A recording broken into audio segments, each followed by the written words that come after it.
दिंडोरी येथील राजाश्रय फाउंडेशन म्हणजे राजे हॉस्पिटल यांच्या संयुक्त विद्यमानं दरवर्षीप्रमाणे याही वर्षी नववर्षाचं स्वागत रक्तदान करून करण्यात आलं। यावेळी राजश्रय फाउंडेशनचे अध्यक्ष डॉक्टर ज्ञानराजे, लताताई बोरस्ते, विश्वासराव घोरपडे, अरुणाताई घोरपडे, विक्रमसिंह राजे, निलेश मते आदी उपस्थित होते।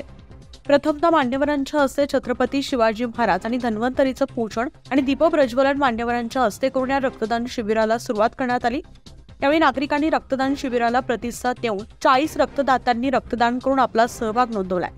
काही दिवसांपूर्वीच राजश्रय फाउंडेशन दिंडोरी मॅरेथॉन यावेळी फाउंडेशन मार्फत रक्तदात्यांना रक्तदानाचं महत्त्व सांगणारे टी-शर्ट वाटप करण्यात आलं व सर्वांचा सत्कार करण्यात आला।